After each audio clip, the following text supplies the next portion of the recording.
Morning, everybody. Can you hear me? Yeah, okay. How are you guys doing? How's the education part of this conference going? Was it interesting? Picking up from Maria's talk, we're going to talk a little bit about the challenges being faced by universities and how things are changing, and all these educational platforms that are coming on board, online courses, and seeing how that's going to affect the next phase of employment and employability of people. I'm a partner at Nucleus Ventures. We are initially an accelerator. We run an accelerator for startups, technology startups, out of Lebanon, just across the sea from here.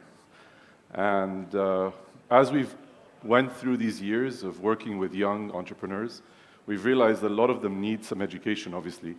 Not only the education that they have at university, but perhaps some more practical experience, some more practical knowledge, and as well as add-on courses after they finish university. So what we've decided to do is we've teamed up with, so after acceleration, we went to coding schools.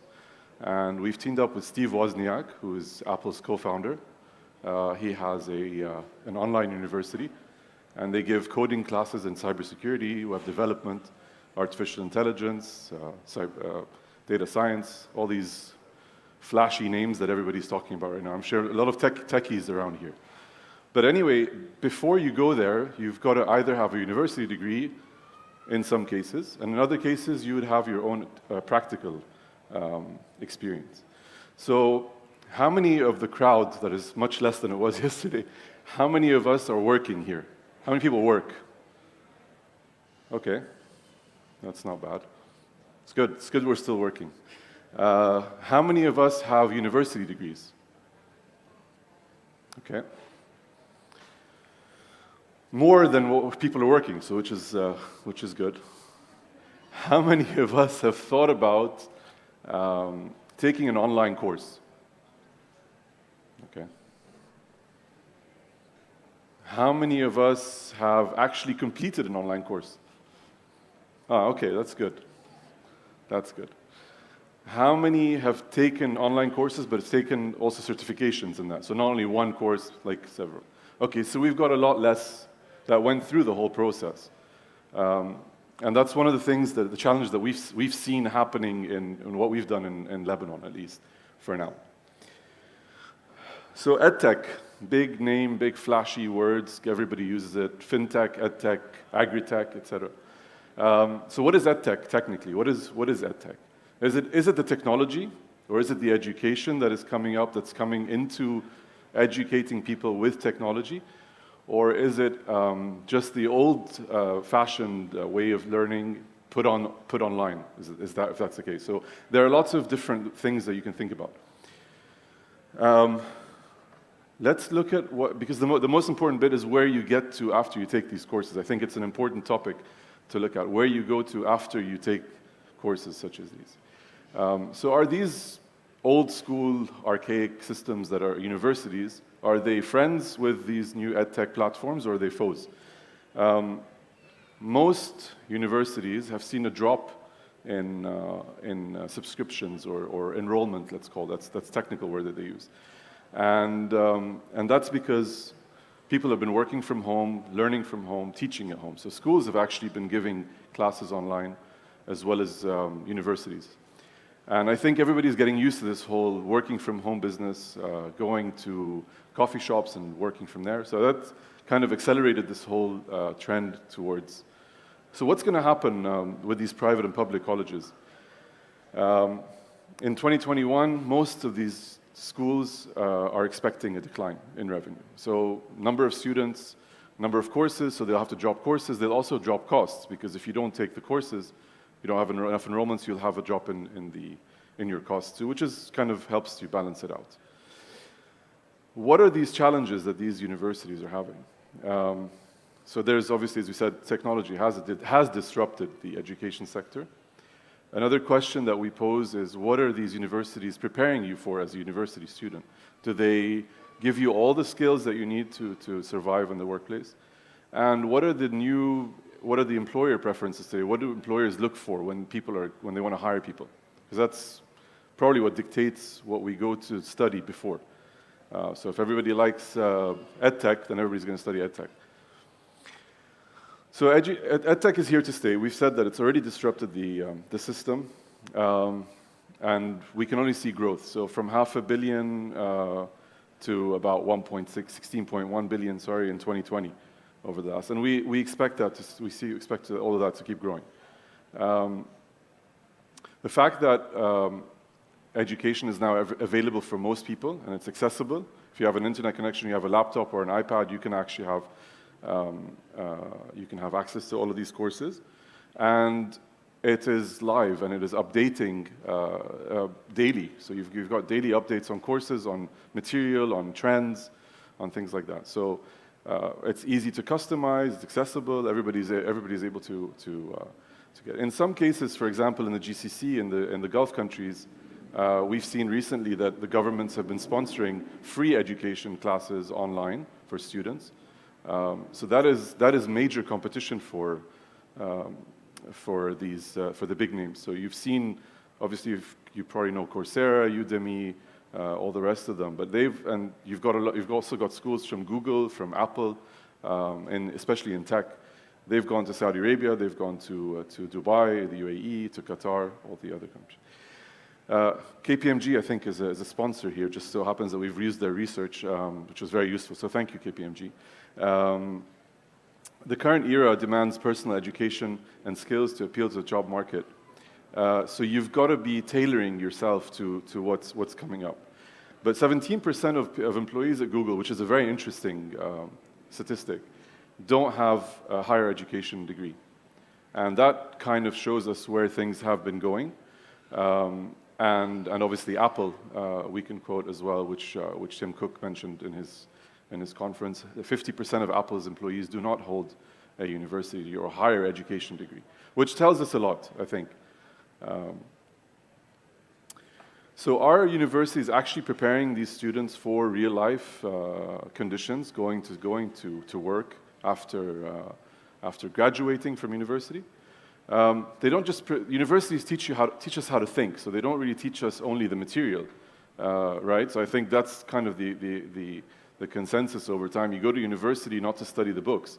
You network, you meet people, you meet potential employers in the future, and these soft skills that you learn through education or through experience are probably what help shape your personality towards getting employed.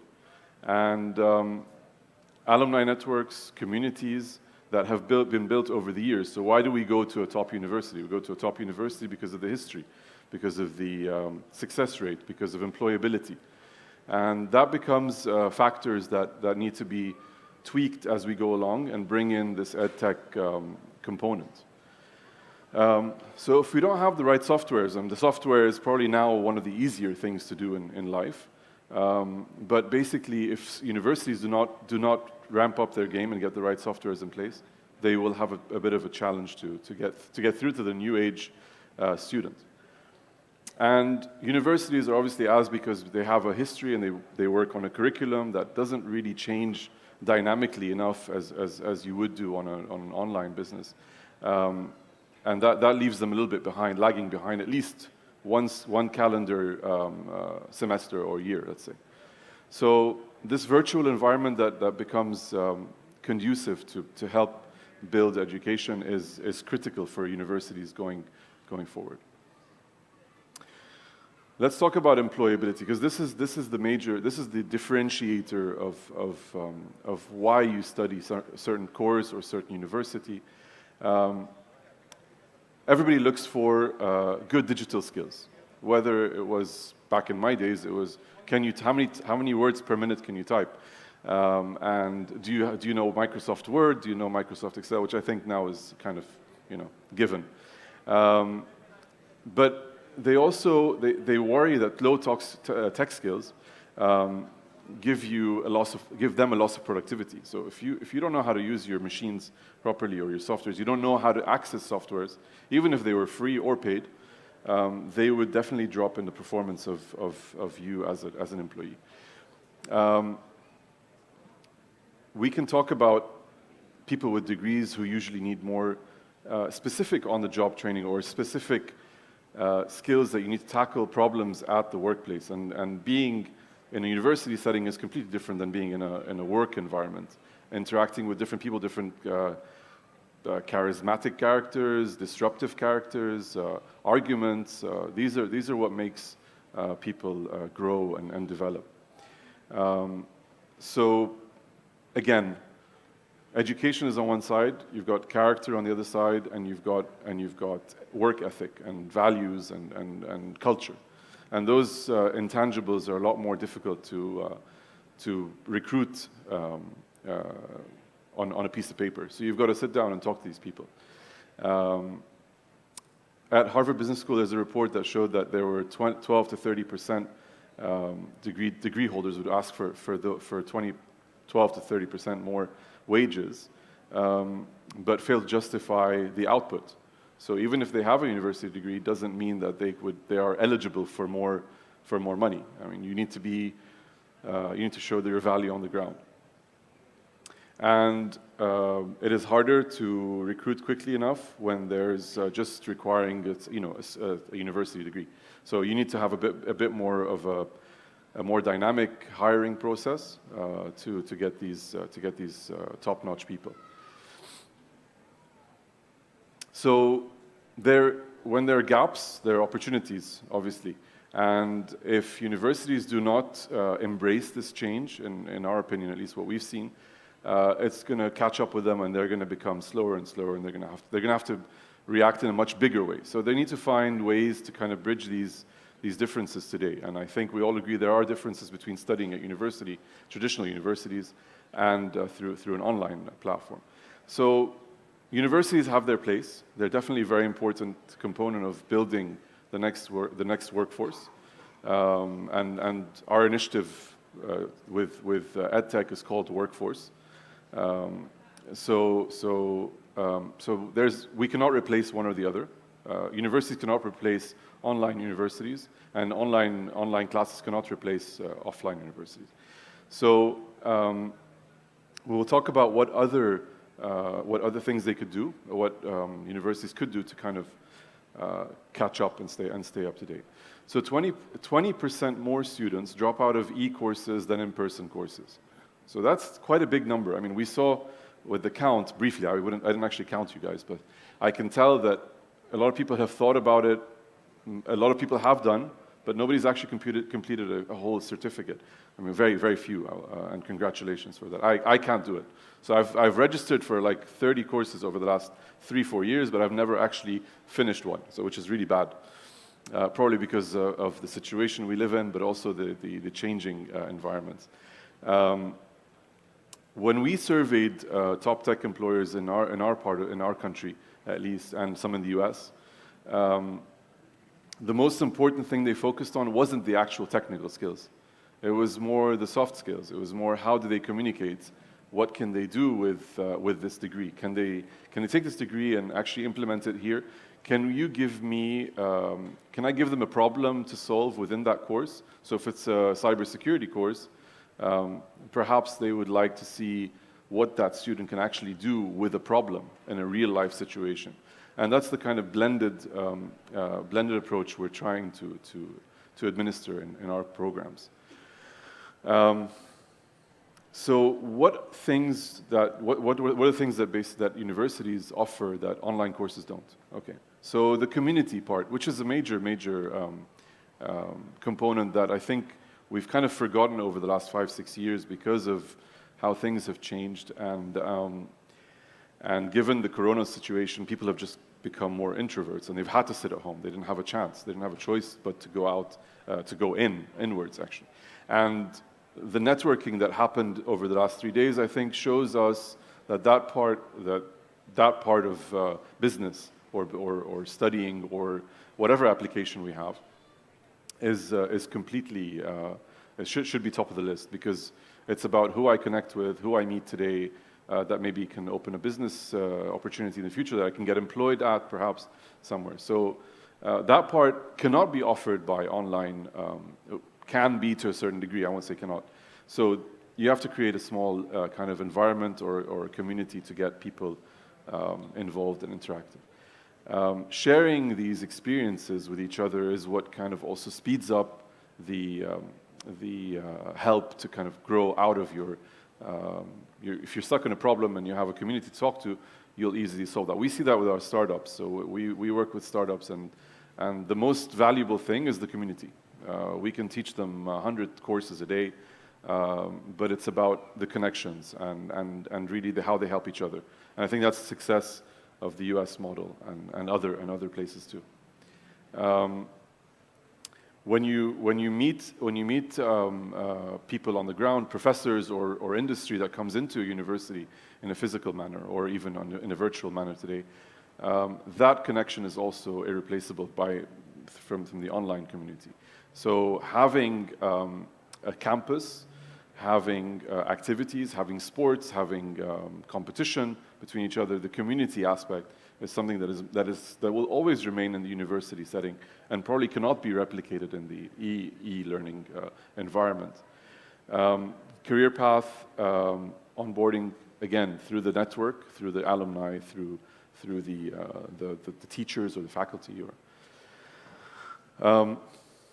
What are the things that universities can now focus on, for example? They could probably do a student-teacher interaction, so you can have people syncing out, syncing with each other, connecting with people across the world to get students and teachers to collaborate on certain projects after the fact. So even during university, after university, they would help you. That would help them get into something that is probably hasn't been tapped into on an online scenario. Technology that makes knowledge more accessible and shareable. So using technology, again, if you don't ramp up your game quickly enough, you'll get left behind. And going through cloud storage or cloud services or anything to do with free access for everybody on campus, off campus helps things move forward.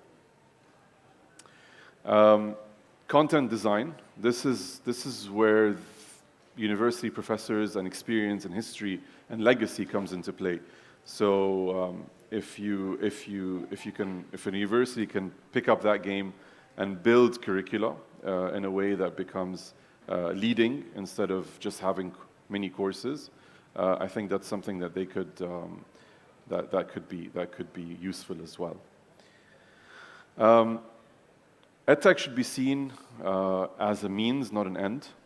It is a way of getting messages across. It's another delivery channel like universities, and we should embrace that. Everybody should embrace that. Where you see yourself fitting in. What can universities do again to achieve using these EdTech tools that are available? Eduployment, so education and employment, enhancing learning, but obviously avoiding all the distractions. There are lots of tools everywhere, lots of things to study and to look at. So they should be very picky on what they choose, and enhance everything to do with experiential learnings. Again, we talk about digital tools, but education for employment, we use the word eduployment. I don't know if it exists in English, but we like that. It's like an EdTech word. It's a cool word, so we use it. EdTech can offer you more agile ways of involving employers in their students' journey. So I gave you an example of how we would perhaps bring in a real-life problem from an employer, a potential employer for somebody who's taking cybersecurity, and you give them a problem. I mean, the guys back here have given us a very nice challenge of picking a lock, and that kind of real-life problem. Put it online and see if the student can actually do it, and then would you employ this guy or not?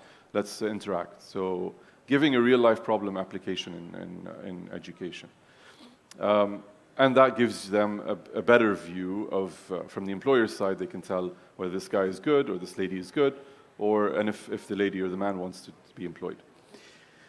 There are so many tools out there. There's so many people offering tools and free tools and blah, blah, blah, and programs and products and programs.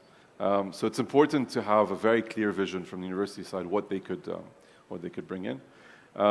These obviously will not, again, as we said, replace the methodology that is taught at universities. So I think briefly, I think I've gone over time maybe.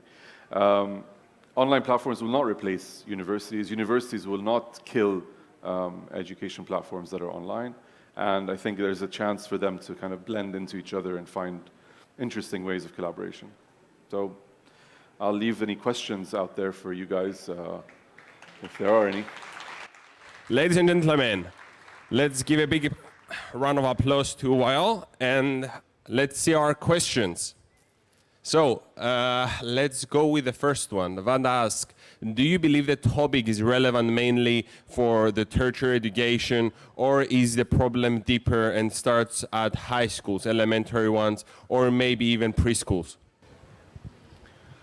I think the problem it's more of an opportunity. I'll turn it into an opportunity. You could start education has already started from the lower end of the spectrum. We do see schools giving classes online. We do see schools giving using interactive tools for children.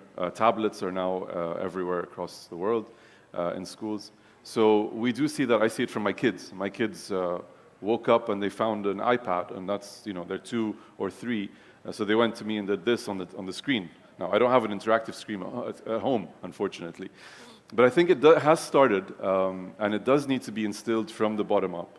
But we're talking about employment, and employment is what we're trying to solve, because that's always going to be the problem. So definitely, I do agree that we need to start from the lower end of the spectrum. So thank you for that. What advice do you give to someone to transition between what university gave us and what the employers needed from us? Okay, so it depends obviously what sector you're in, but if I can talk about in general, understanding what the companies are looking for, so what employers are looking for today. As we said, digital skill set is a major component of what you should be studying. You don't have to know coding, perhaps, if you're not looking for a tech job.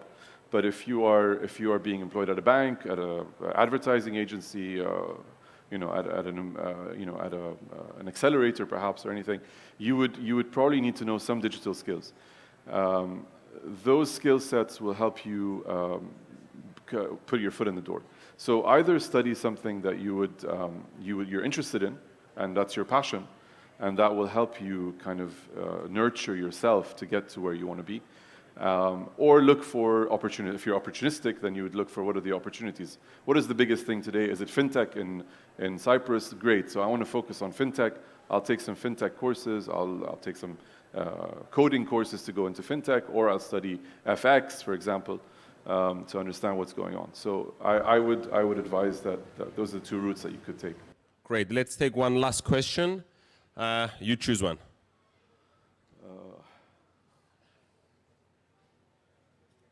Shall we go with the last one that they were brave enough to add their name? Sure. So Katerina asks, what are the most important soft skills in your opinion? How can these soft skills be trained in an experimental studying way that you mentioned? Please give us examples. Oh, tough question. Nice one. Yeah, good question. Okay. So so soft skills include things that, again, are not tangible. So you can learn NLP, you can learn interviewing skills, you could learn how to write a CV, but communication is one of the soft skills that you can enhance. You can also enhance how you apply for jobs in an interview. How do you sit? How do you stand? Do you make eye contact? Do you write notes? Do you not write notes? Do you look up? Do you look down? Those are some of the things that you could be trained on. What you cannot be trained on is basically your own personality and how that comes out when somebody presses your buttons. You can tone things down if you're an explosive person, and you can ramp things up if you're a very quiet person, because you enhance your sensors. So the examples of what we do at WAS. I saw a question which is also I'll also try to bring into this. So in workforce, what we do is how do we contribute to the EdTech sector? So we give coding classes for students for a price, obviously. And that coding, those coding classes or those software development skills have been developed by Steve Wozniak, who's one of the founders of Apple. And so we use that as the content that we build on. On top of that, we do bring in soft skills. So soft skills include interviewing classes, communication. So how do you communicate with your peers? How do you communicate with your employers? How do you communicate with your friends? And then a third portion of the soft skills training that we give is bringing in industry and giving real life questions and problems on the ground. So you bring in a potential employer, you give them a problem, and you give them a time, and they ask them to solve a problem within a specific time. So those are the type of things we kind of train you on to get up there. I don't know if that answers the question. Great. Thank you very much, Wael. It was lovely having you here. Give a big round of applause for Wael.